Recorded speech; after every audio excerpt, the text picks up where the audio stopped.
तो जैसा कि लास्ट एपिसोड में हम लोगों ने देखा था कि शी चुनयू जो कि टॉप डिसाइपल थी वो ज़ाओ युन को मारने के लिए अपनी आइस स्वॉर्ड फॉर्मेशन का इस्तेमाल करती है, मगर ज़ाओ युन उस पर एक बहुत ही पावरफुल 9 टर्न डिवाइन फिस्ट से अटैक करता है और वो लड़की उस अटैक को रोकने की पूरी कोशिश करती है, मगर ज़ाओ युन उसे बहुत ही जोर से पुश करते हुए जमीन पे दे मारता है, जिससे वो इस राउंड को भी आसानी से जीत जाता है और सिस्टम एक्टिवेट होता है और ज़ाओ युन से कहता है कि कांग्रेचुलेशन, तुमने क्यानलोंग लिस्ट में अपना नाम बिल्कुल टॉप पे सेट कर दिया है। इस तरह तुम्हारे कुछ हिडन मिशंस कंप्लीट हो गए हैं और तुम्हें 10 पॉइंट रिवार्ड्स के तौर पर दिए गए हैं। ये सुनकर वो बहुत ज्यादा खुश होता है और कहता है मुझे पता नहीं था कि जाने अनजाने में मुझे कुछ और रिवार्ड्स मिल जाएंगे।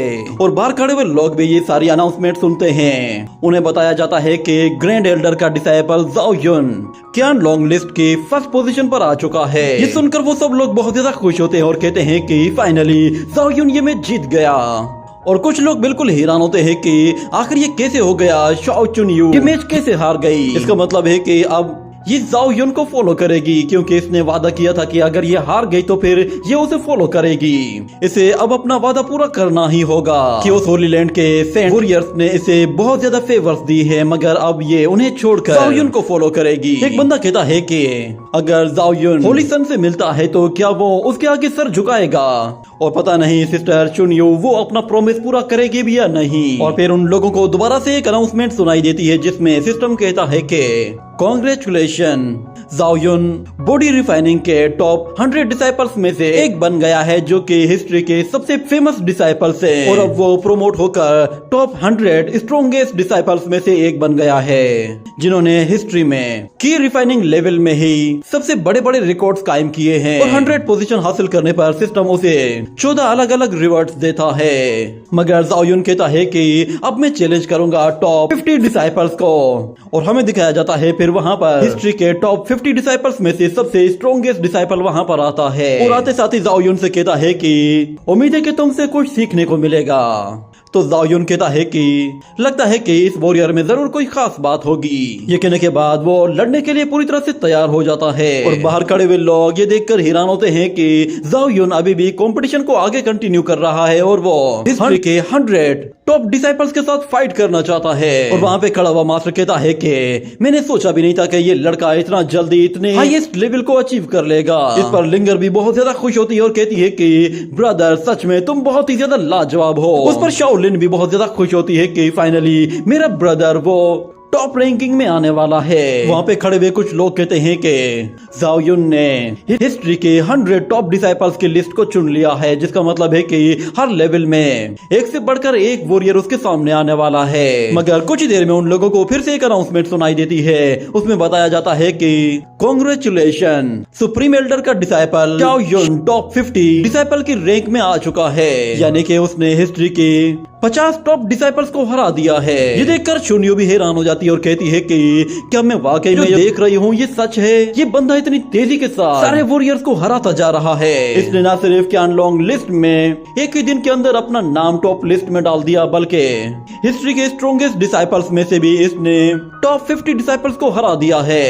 ये लड़का तो ऐसे बहुत जल्द एक एंसेस्टर बन जाएगा। मगर फिर से उस टैबलेट से एक आवाज आती है और उन लोगों को बताया जाता है कि बहुत बहुत मुबारक हो, क्योंकि ग्रैंड एल्डर का डिसाइपल ज़ाओ युन हिस्ट्री के सबसे स्ट्रॉन्गेस्ट डिसाइपल में से सबसे टॉप में आ चुका है। ये देखकर चुनयू हैरान हो जाती है कि इस लड़के ने हिस्ट्री के टॉप डिसाइपल्स को भी हरा दिया है। क्योस होली लैंड में आज तक कोई भी बंदा ऐसा नहीं आया है कि जो एक ही दिन में इतनी ज्यादा रैंकिंग को अचीव कर सके। सच में इस लड़के को फॉलो तो करना बनता है, क्योंकि ये सबसे ज्यादा स्ट्रॉन्गेस्ट है। हमें दिखाया जाता है कि ज़ाओ युन एक वॉरियर को गले से पकड़कर उसे पूरी तरह से एलिमिनेट करके फेंक देता है। सिस्टम कहता है कि ज़ाओ युन लगता है कि शायद तुम अपनी लिमिट तक पहुंच चुके हो, मगर ज़ाओ युन कहता है कि नहीं, मैं अभी भी लड़ सकता हूं और मेरी अभी लिमिट तो बहुत दूर है। और सिस्टम उसे बताता है कि कांग्रेचुलेशन, तुम क्योस होली लैंड की सेंट कल्टीवेशन में प्रोमोट हो चुके हो और हिस्ट्री के टॉप 10 डिसाइपल्स में से भी एक बन गए हो, जो कि अर्थ रिफाइनिंग बॉडी को कल्टीवेट कर सकते हैं। और इतने ज्यादा कंपटीशन जीतने की वजह से उसे 80 पॉइंट स्कोर भी मिलता है और उसके स्किल्स भी 4 गुना ज्यादा इंप्रूव हो जाते हैं। ये देखकर वो बहुत ज्यादा खुश होता है और कहता है कि मेरे पास अब कुल मिलाकर 12 रिवार्ड्स आ चुके हैं, मगर मैंने अगर 100 और डिसाइपल्स को हरा हरा दिया तो लगता है कि शायद मैं इससे और भी बहुत सारे ट्रेजर्स को अनलॉक कर सकता हूँ। बाहर खड़ी हुई शाओलिन वो चिल्लाते हुए उसकी तारीफें कर रही होती है और कहती है कि ब्रदर कांग्रेचुलेशन, तुम अब एक लॉर्ड बनने वाले हो। मास्टर को जब तुम्हारे बारे में पता चलेगा तो वो खुशी से झूम उठेंगे और वहाँ खड़े जितने भी जूनियर्स होते हैं वो सारे के सारे फिर जाओ युन की काबिलियत पर उसकी तारीफें करना शुरू कर देते हैं, जो कि पहले उसकी बुराइयां कर रहे थे। अब उसकी पावर देखकर वो भी मान जाते हैं कि ये लड़का वाकई में कमाल है। और दूसरी तरफ शुन्युक वो जानती थी कि जाओ युन टॉप डिसाइपल में आ चुका है, तो इसका मतलब है वो अब इस टावर में रह सकता है। वो कहती है कि ब्रदर जाओ युन, मैंने वादा किया था कि अगर मैं हार जाऊंगी तो मैं तुम्हें फॉलो करूंगी, इसीलिए मैं तुम्हें फॉलो करने के लिए तैयार हूँ। क्या तुम मुझे अपना जूनियर एक्सेप्ट करना चाहते हो? ये सुनकर वहाँ खड़े सारे लोग सोच में पड़ जाते हैं और कहते हैं कि ये लड़की क्या कह रही है, ये जाओ युन को फॉलो करेगी। इतना कहने के बाद अचानक उन लोगों के ऊपर एक ग्रेविटी प्रेशर एक्टिवेट होता है और हमें वहाँ पर एक और बंदे को दिखाया जाता है, जो कि आते हुए कहता है कि ये सब बिल्कुल भी नहीं होगा। शुन्यू वो किसी को भी फॉलो नहीं करेगी और इस जैसे बेकार डिसाइपल को तो बिल्कुल भी नहीं। पावर देखकर शाओलिन कहती है कि ये कौन बंदा है जो कि हमें इतना ज्यादा पुश कर रहा है। वहाँ पे खड़ा हुआ एक बंदा कहता है कि ये तो ली बुफेन है, इसने हमेशा से चुनियो को प्रमोट करने की कोशिश की है और चुनियो भी हमेशा इसी को ही फॉलो किया करती थी। और कहा जाता है कि इस लड़के की बॉडी में केव हेवन रियलम की स्ट्रेंथ है और ये यहाँ पर अगर आ ही गया है तो मुझे लगता है ये चुनियो को लेकर यहाँ से चला जाएगा। जिसके बाद हम लोग देखते हैं कि बुफेन जैसे ही नीचे आता है तो चुनियो उससे कहती है कि ब्रदर बुफेन तुम क्या चाहते हो? तो वो चुनियो से कहता है कि मैंने सोचा भी नहीं था कि तुम खुद को इतना ज्यादा नीचे गिराओगी, कि तुम इस बेकार से बंदे को फॉलो करोगी। ये सुनकर जाओ युन को बहुत ज्यादा गुस्सा आता है, मगर चुनियो कहती है कि इसने मुझे हरा दिया है, इसीलिए मुझे अब अपना वादा पूरा करना होगा। उम्मीद करती हूँ कि तुम मेरी बात को समझोगे, अब मुझे और ज्यादा डिस्टर्ब मत करना। ये सुनते ही वो लड़का हंसना शुरू कर देता है और इतना हंसता है कि चुनियो भी हैरान हो जाती है और वो कहती है कि आखिर तुम इतना हंस क्यों रहे हो? जिस पर वो लड़का हंसते हुए कहता है कि तुम्हें लगता है कि मैं तुम में इंटरेस्टेड हूँ और मैं तुम्हें इस लड़के से जबरदस्ती छीनूंगा। मेरी नजर में सिर्फ और सिर्फ एक ही चीज की अहमियत है और वो है मेरा सेंट पाथ। मुझे सिर्फ और सिर्फ अपने पाथ ऑफ सेंट बॉडी को अचीव करना है, इसके अलावा मुझे किसी और में कोई इंटरेस्ट नहीं, ना ही तुम में, ना ही तुम्हारे जैसी और लड़कियों में। तुम लोग तो सिर्फ मेरा टाइम पास करने के लिए छोटे खिलौनों की तरह हो, मगर जो भी बंदा मुझसे मेरा ये खिलौना लेना चाहेगा उसे मैं नहीं छोड़ूंगा। ये बात शुन्यो को बहुत ज्यादा बुरी लगती है और वो उससे कहती है कि तुम अपनी हद से ज्यादा बढ़ रहे हो। ये सुनते ही वहाँ पे खड़े हुए लोग कहते हैं कि अरे ये क्या, ये दोनों तो आपस में ही उलझने लगे हैं। ब्रदर बुफेन की स्ट्रेंथ केव हेवन रियलम की है। मुझे नहीं लगता कि जाओ युन वो कभी भी बुफेन के अगेंस्ट जाने की कोशिश करेगा। और इस तरफ शुन्यो वो बहुत ज्यादा गुस्से में थी। वो कहती है कि बुफेन तुम्हारी हिम्मत कैसे हुई मेरी इंसल्ट करने की? तुमने मुझे अपना खिलौना कहा है, इसके लिए मैं तुम्हें कभी भी माफ नहीं करूंगी। ये सुनकर बुफेन कहता है कि अच्छा तुम मुझसे लड़ोगी, क्या तुम्हें मेरी दुश्मनी महंगी नहीं पड़ेगी? मगर दूसरी तरफ चुनियो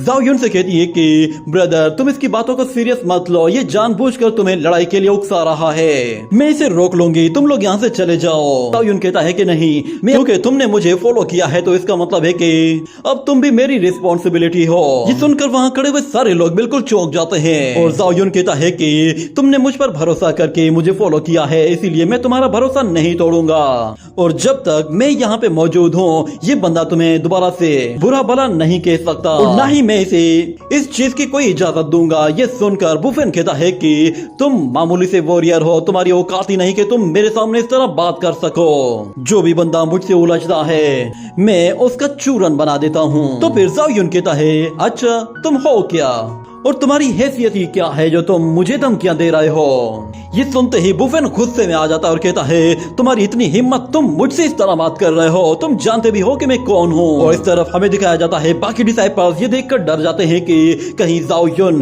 बुफेन को उकसा न दे और वो गुस्से में आ गया तो फिर वो जाओ युन की हड्डी पसली तोड़ देगा, क्योंकि वो भी एक होली सन ऑफ गॉड है। मगर फिर शाओलिन कहती है कि तुम्हारी हिम्मत कैसे हुई, तुम ब्रदर के साथ इस तरह बात कर नहीं सकते, अगर तुम एक होली सन हो तो ब्रदर जाओ युन भी एक सन ऑफ गॉड है। बुफेन कहता है लगता है तुम लोगों को सबक सिखाना ही पड़ेगा। ये कहने के बाद वो अटैक करने की तैयारी करता है तो दूसरी तरफ जाओयुन फौरन से गोल्डन बेल का इस्तेमाल करता है और वो अटैक जैसे ही उस बेल से टकराता है तो वो अटैक डिस्ट्रॉय हो जाता है और जाओयुन उस बेल को वापस गायब कर देता है। जिसके बाद शाओलिन कहती है कि क्या तुम पागल हो गए हो जो तुम हम सबको मारना चाहते हो? तो बुफेन कहता है कि मैं सन ऑफ गॉड हूँ, मैं अगर किसी को भी मारना चाहूँ तो मैं मार सकता हूँ और अगर तुम लोग मुझे मार सकते हो तो मार कर दिखाओ, मेरे पास केव हेवन रियलम की स्ट्रेंथ है। कहने के बाद वो अपनी 9 टर्न डिवाइन पावर को यूज करता है और जैसे ही हमला करता है तो दूसरी तरफ से एल्डर सामने आ जाता है और वो उस अटैक को वहीं पे ही रोक देता है और कहता है कि बस बहुत हो गया, इस लड़ाई को फौरन से खत्म करो।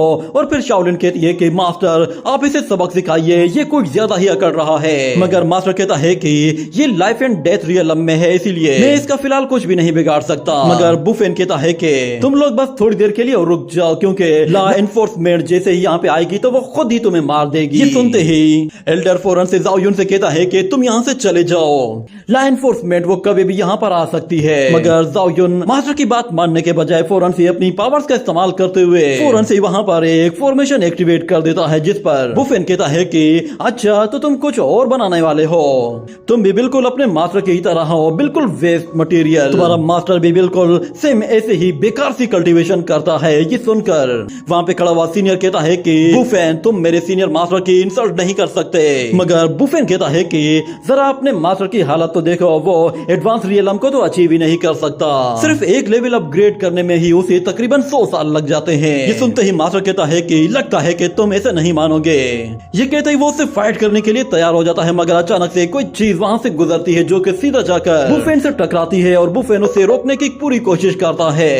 मगर उसे रोकने में उसे काफी ज्यादा दिक्कत का सामना करना पड़ रहा था, पर जैसे तैसे करके वो उसे होल्ड कर लेता है। ये देखकर वहाँ पे खड़े हुए सारे लोग हैरान हो जाते हैं कि अरे ये देखो तो सही, जाओयुन ने क्योस होली लैंड की मैजिक बेल का इस्तेमाल किया है। आखिर ये कैसे पॉसिबल हो सकता है कि कोई बंदा डिफेंसिव ट्रेजर को ऑफेंसिव ट्रेजर के तौर पर यूज करे? और इस तरह बुफेन कहता है कि आखिर इस लड़के ने ये क्योस होली मैजिक बेल को कैसे समन कर लिया, क्योंकि इसे समन करने के लिए तो काफी ज्यादा हाई लेवल होना चाहिए। मगर हम लोग देखते हैं कि जाओयुन उस मैजिक बेल को वापस से गायब कर देता है, जिसकी वजह से बुफेन की भी जान में जान आती है और वो मौका देखते ही उन लोगों पर फिर से अटैक करने की कोशिश करता है। तो हम देखते हैं कि जाओयुन फिर से क्योस होली बेल का इस्तेमाल करते हुए फिर से खुद को बचाने के लिए उसे सीधा बुफेन की तरफ रिलीज करता है। तो हम देखते हैं कि वो बेल सीधा जाकर उसे हिट करती है, जिसकी वजह से वो बहुत ही बुरी तरह से इंजर्ड हो जाता है और उसके मुंह से खून निकल आता है।